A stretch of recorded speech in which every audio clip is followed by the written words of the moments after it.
समय पूर्व मुख में हनुमान जी गरुड़ भगवान का रूप धारण किया। गरुड़ रूप धारण किए और गरुड़ रूप के हनुमान जी की प्रतिष्ठा कहीं कहीं होती है, अर्थात गरुड़ रूप भगवान की हनुमान की प्रतिष्ठा अगर नहीं हो, पूर्व मुख हनुमान की प्रतिष्ठा अगर जहां होती है, कहीं पूर्व मुख हनुमान जी का मंदिर जो बना होता है, वो मंदिर में पूजा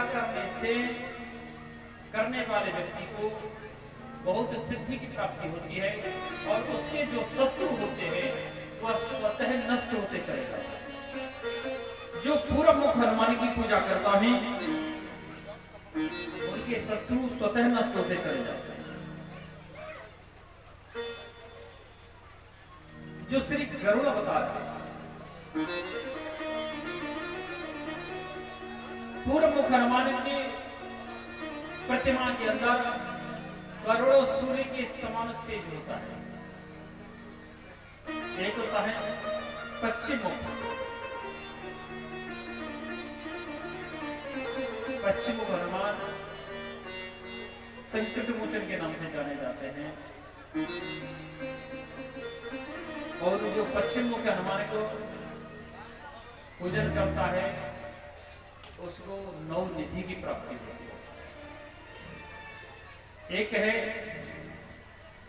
उत्तरमुखी, उत्तरमुख हनुमान की जो पूजा करता है वो सुगर यानी बराहा रूप में होता है, पूजन होता है, बराहा रूप में पूजन होता है। जो उत्तरमुखी मंदिर अगर हनुमान जी का आपको कहीं मिलता है और आप उस मंदिर में बैठ करके पूजन करते हैं तो उस समय वो पूजा हनुमान जी के द्वारा बराह भगवान को प्राप्त होती है, क्योंकि भगवान बराह का रूप हनुमान जी बनाए वो उत्तरमुख। उत्तरमुख की ये हनुमान जी की जो पूजा करता है उसको धन दौलत ऐश्वर्य प्रतिष्ठा और लंबी आयु की प्राप्ति होती है। चतुर्थ मुख है दक्षिण मुख, जो आपके श्री श्री 108 श्री वीर बजरंग बली का जो प्रतिष्ठा है वो दक्षिण मुख है। आपका जो हनुमान आप जिस मंदिर में कथा श्रवण कर रहे हैं वो दक्षिण मुख हनुमान है। आप इसको साधारण मत समझना और गलती से भी कोई गलती मत कर देना, क्योंकि आज का कल्चर ही ऐसा है, जानबूझकर ये गलती करना। कहते हैं ना, तुलसी जानबूझ की दियो काठ में पान, जानबूझकर ये गलती करता है। और ये हनुमान जी को आप हल्के में मत ले लेना। इनको वंदन करने का हमारे पावर नहीं, हमारे पास सामर्थ्य नहीं है, इनको वंदन करने की शक्ति हमारे पास नहीं है, क्योंकि दक्षिण मुखी हनुमान को जो पूजन करते हैं उनके ऊपर में आसुरी शक्ति कभी भी प्रहार नहीं करती और वो तेजस्वी होते हैं। जो व्यक्ति इनकी पूजन करता है वो निडर रहता है, चिंता से दूर रहता है और उनको बुरी शक्तियों से दूर होना पड़ता है, अपने आप बुरी शक्तियां उससे दूर भाग जाती है। ये दक्षिण मुखी हनुमान का आशीर्वाद है। एक है ऊर्ध्वमुख, ऊर्ध्वमुख यानी हयग्रीव, हय माने घोड़ा, अश्व, अश्व रूप में उनके पूजन किया जाता है हनुमान जी का।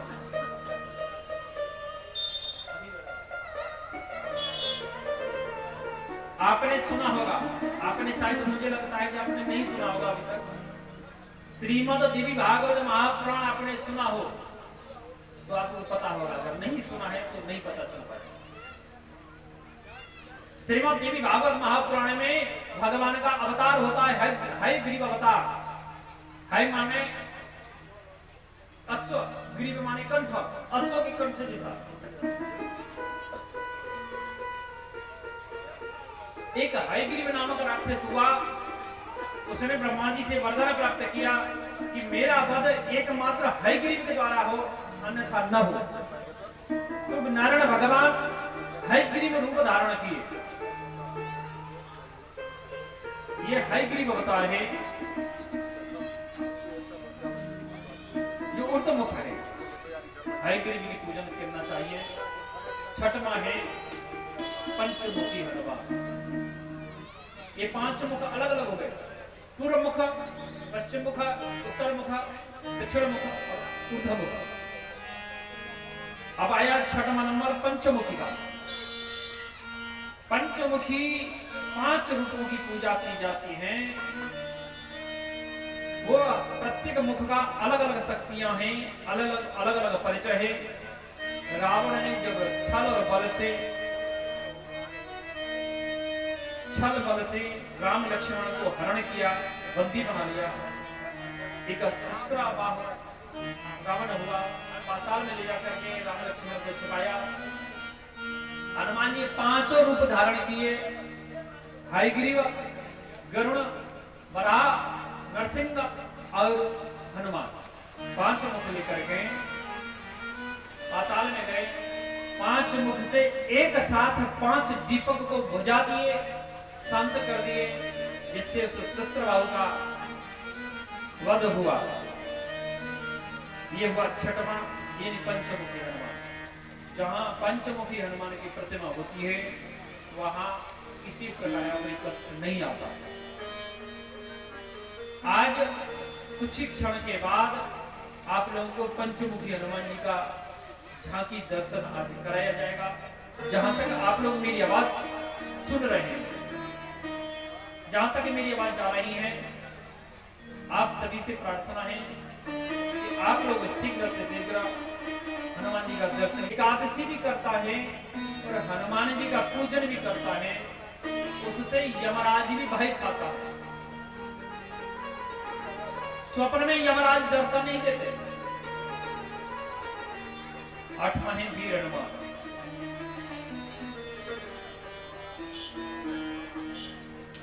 यह है 8वां है वीर हनुमान।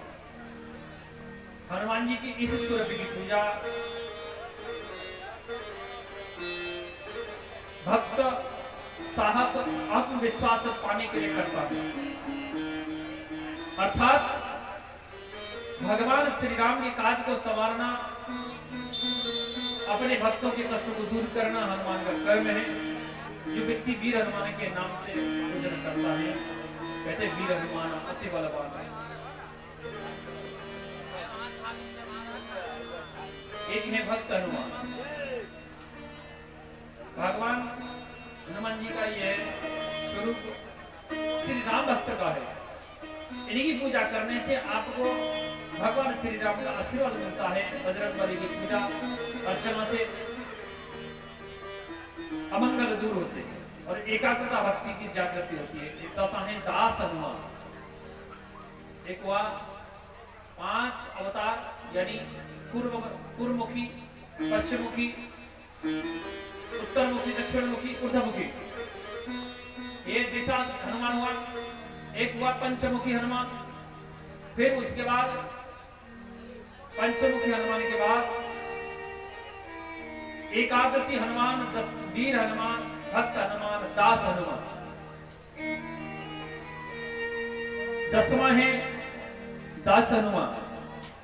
जो व्यक्ति दास हनुमान की पूजन करता है, उनको श्री राम के प्रति भक्ति की अनन्य जागृति होती है, उसको अर्थ और काम मोक्ष की प्राप्ति होती है। एक है सूर्यमुखी हनुमान। यह स्वरूप भगवान सूर्य नारायण का माना जाता है। सूर्यदेव बजरंगबली के गुरु माने गए हैं। इस स्वरूप की पूजा से ज्ञान, प्रतिष्ठा, प्रसिद्धि और उन्नति का रास्ता खुलता है। क्योंकि हनुमान जी के गुरु श्री सूर्य नारायण है। इन्हीं की शक्तियां सबको प्राप्त होती हैं। इसलिए हनुमान जी का वंदन, पूजन, अर्चन प्रत्येक व्यक्ति को करना चाहिए।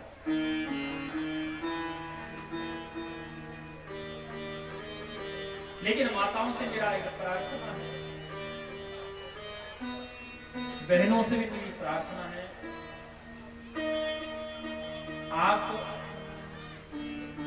सब लोग ज्ञानी हैं, आप लोगों को बताने की आवश्यकता नहीं है, लेकिन फिर भी हम एक प्रार्थना करेंगे।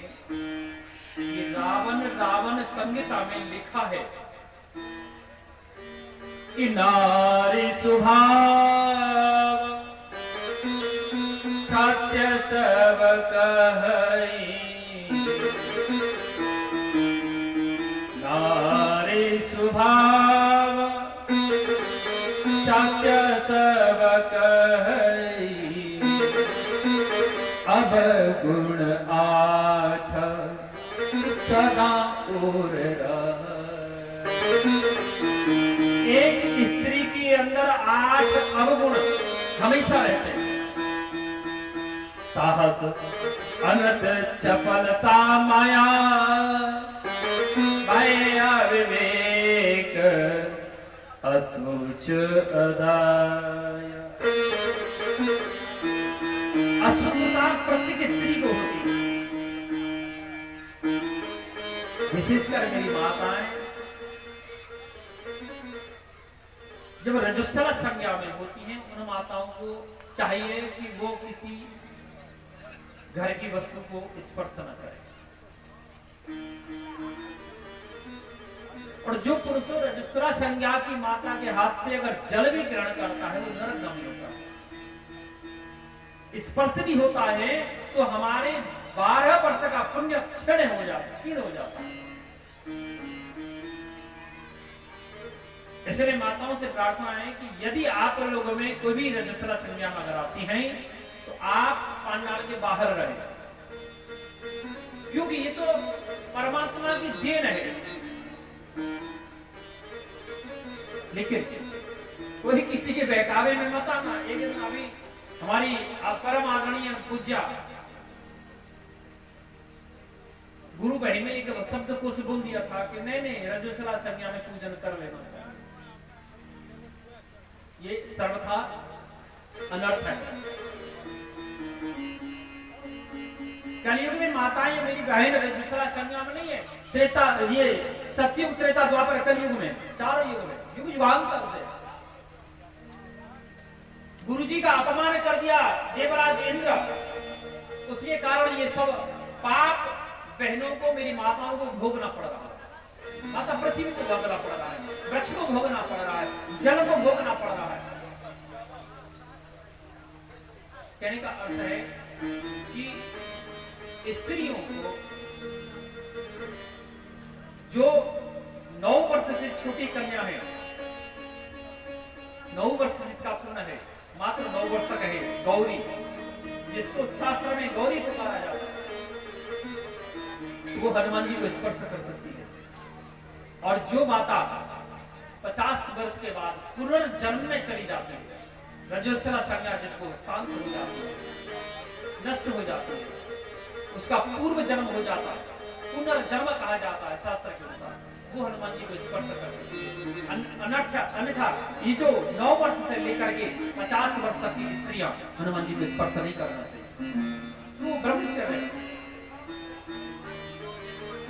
बंधन करना, अर्चन करना, पूजन करना दूर से करिए, स्पर्श नहीं करना। यानी कि नहीं करना, करना करो, जैसे हो वैसे करो।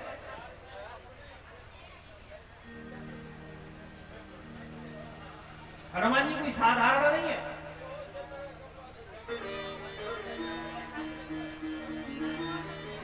महावीर विक्रम बजरंगी, कुमति निवार सुमिति की संग।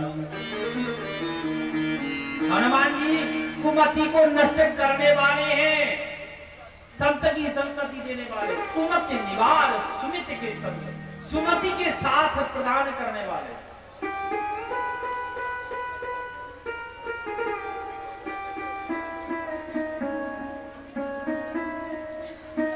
आपने सुना होगा जब राम कथा आएगी तो हनुमान जी के बारे में चर्चा होगी। आज हनुमान जी का ही दिन है, इसलिए थोड़ा सा हम बात कर रहे हैं।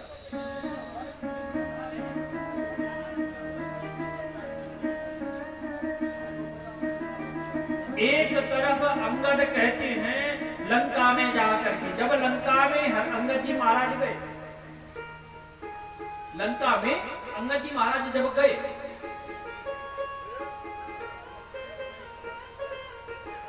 तो वहां जाकर के अपना चरण लेकर के लंका की सभा में रख दिया। कहा कि जो सठ मम चरण, जो मम चरण सखई सठटार, जो मम चरण सखई सठटारी, फिर राम सीता में हार। राम जी की तरफ से मैं सीता मैया को हार करके यहां से प्रस्थान कर जाऊंगा, जो कोई मेरे चरण को उठा ले।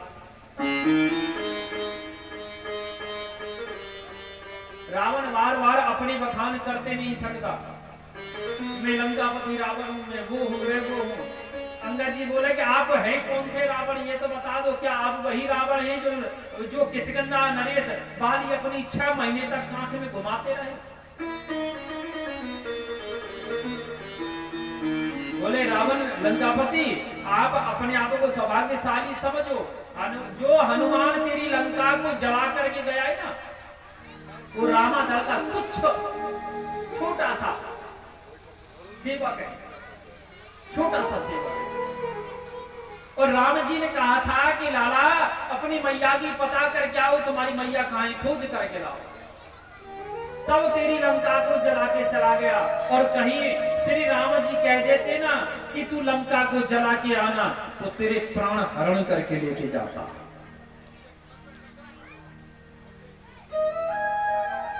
तभी तो कहते कि मैं नहीं होता तो क्या होता। हनुमान जी जब अशोक के वृक्ष के ऊपर अशोक वाटिका में बैठे तो हनुमान जी ने देखा कि लंकापति रावण माता सीता को डांट रहा है, अनेक अनेक प्रकार से ताड़ना दे रहा है।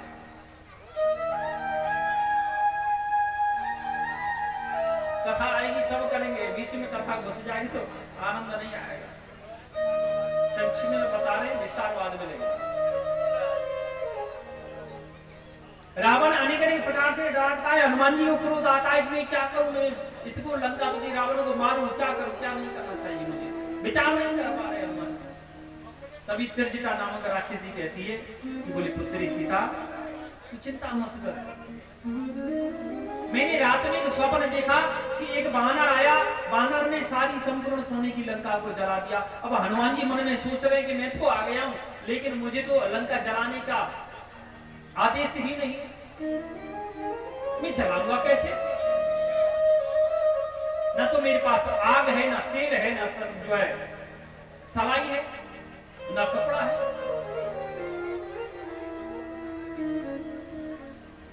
आखिरकार मेघनाथ जी बांध करके ले गए। वहां कोई कह रहा है इसे मार दो, कोई कह रहा है कुछ काट दो, कोई कह रहा है कुछ कर दो, कोई कुछ कर दो। विभीषण जी के मुख से माता सरस्वती ने कहलवा दिया कि कप की ममता पूछ, हे लंकेश, बंदर की ममता पूछे में होती है, इसकी पूछ जला दो। अब तो कपड़ा लपेटने लगे, लंबी पूछ होती चली गई, उतना कपड़ा लपेटता चला गया, आखिरकार लंका दहन हो गया। बोली वीर बजरंग बली हनुमान की। अब इनका हनुमान जी का बल कितना है पता है? अगर हनुमान जी के बल का 10 भाग कर दो, हनुमान जी में जितना पावर है, शक्ति है, बल है, उसके 10 भाग कर दो। 10 भाग में से 1 भाग यानी 10वां भाग, संपूर्ण भाग अगर बाली के शरीर में चला जाता तो बाली मर जाता। कथा नहीं सुना होगा,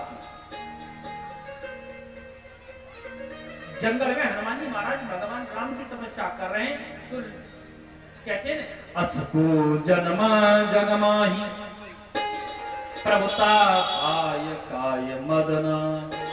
संसार में किसी को थोड़ी सी प्रभुता मिल जाए, वही अहंकार करने लग जाता है। किष्किंधा नरेश राजा बाली, राजकुमार बाली को, उसमें राजकुमार था, ब्रह्मा जी का पुत्र बाली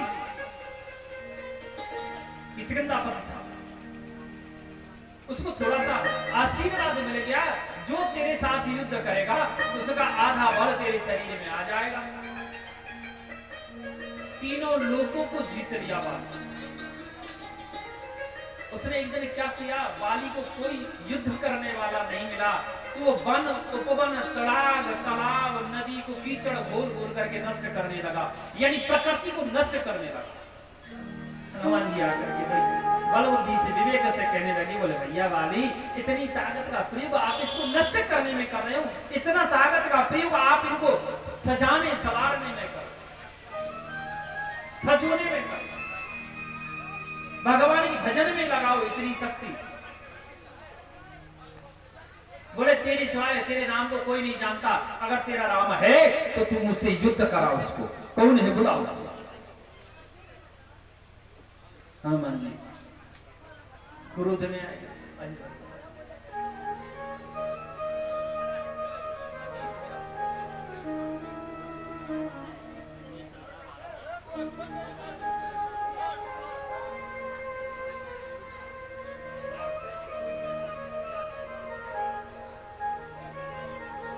तो हनुमान जी को बड़ा कष्ट होने लगा।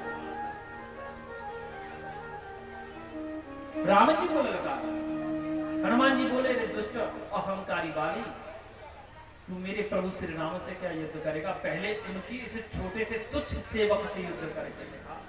बाली को पता चल गया बोली युद्ध करेगा तो निश्चित मुझसे हारेगा, तो फिर इसका आधा बल मेरे अंदर आ जाएगा। तो ललकार दिया कि बोले ठीक है मैं तेरे साथ युद्ध करूंगा। घोषणा हो गई, कल प्रातः काल नगर के बीचों बीच हनुमान जी और श्री बाली का युद्ध होगा। दूसरे दिन का प्रातः काल हुआ, हनुमान जी तैयार हो गए युद्ध के लिए जाने के लिए। ब्रह्मा जी प्रकट हो गए, हनुमान जी ने जो है ब्रह्मा जी को देखा तो प्रणाम किया, प्रणाम करके बोले कि प्रभु एक साथ आपका ऐसे आगमन ये कोई शुभ समाचार नहीं हो सकता, अनायास आप क्यों आए, मुझे आज्ञा कर दी होती मैं स्वयं आ जाता। बोले हनुमान मेरा उससे एक प्रार्थना है। हनुमान जी बोले हे ब्रह्मदेव हे कामा, आप प्रार्थना नहीं करिए, आप आज्ञा करिए। बोले मेरी प्रार्थना है कि आप आज बाली से युद्ध करने जा रहे हैं तो अपनी संपूर्ण शक्ति छोड़ के जाओ, अपनी संपूर्ण शक्ति अपने आराध्य भगवान श्री राम जी चरण में समर्पित कर दो। मात्र अपनी भक्ति का, अपने जो शक्ति है बल है उसका एक भाग यानी 10वां भाग अपने शरीर में लेकर के जाना।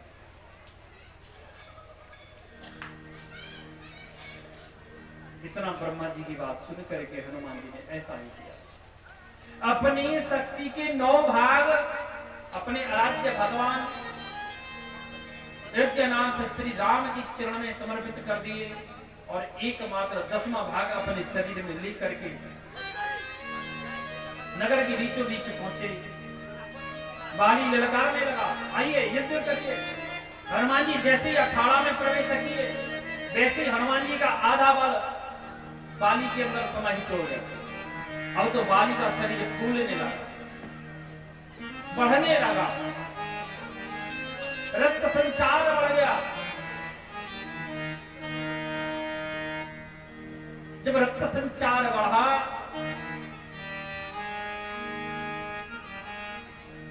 तो ब्रह्मा जी प्रकट होकर के उसको कहे कि बाली जितना जल्दी हो सकता है उतना तू भाग जा, अन्यथा कुछ क्षण में तू मारा जाएगा। वो विचार नहीं कर पा रहा है बाली की मुझे करना क्या चाहिए, वो दौड़ लगा दिया और 100 योजन दौड़ता रहा। जब दौड़ते दौड़ते बाली गिर गया, अपने पीछे ब्रह्मा जी को देखा, आखिर कहा प्रभु ये हो क्या रहा, पितामह ये हो क्या रहा। हनुमान जी के अखाड़े में आते ही मेरा शरीर फूलने लगा, मेरे शरीर में शक्ति का संचार होने लगा। आपने आकर के भागने की आज्ञा दी, मैं दौड़ने लगा और मेरा शरीर आज शांत है।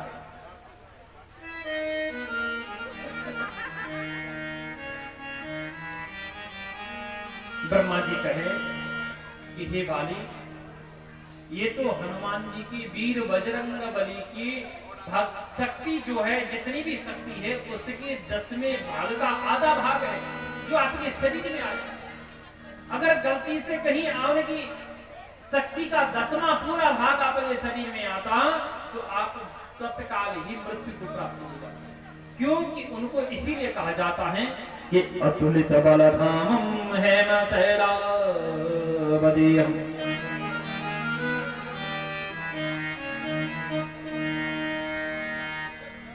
अतुलित बल। बोलिए श्री वीर बजरंग बली की जय, हनुमान जी महाराज की जय। मेघनाथ वध हो गया, कुंभकर्ण भी मारा गया। क्या करना चाहिए? चिंता में डूब गया। उसको अचानक याद आ गई, अनायास उनको याद आई कि मेरे पास 100 राक्षसों की सेना है जिसका नाम है अमर सेना।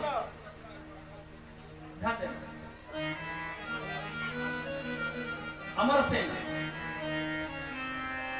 मर नहीं सकते। अमर सेना को बुला करके श्रीलंकापति रावण युद्ध के लिए भेज दिया और सारी राम सेना में, हनुमान सेना में, रावण दल में खलबली मच गई। विभीषण के गुप्तचरों ने आकर के विभीषण जी को, महाराज को बताया। विभीषण जी ने जाकर के राजा सुग्रीव को बताया।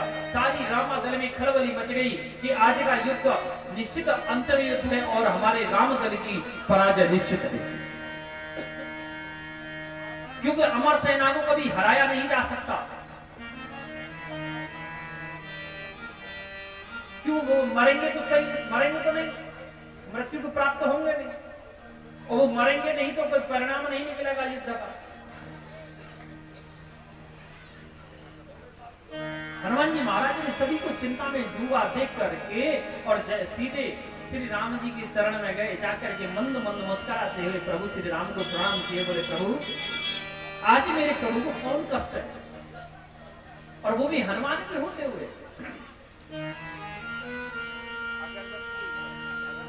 राम जी हनुमान जी को गले से लगाए कि रे हनुमान पुत्र, मुझे तेरे ऊपर कोई शंका नहीं है, लेकिन आज ये हमारा पराजय का दिवस है।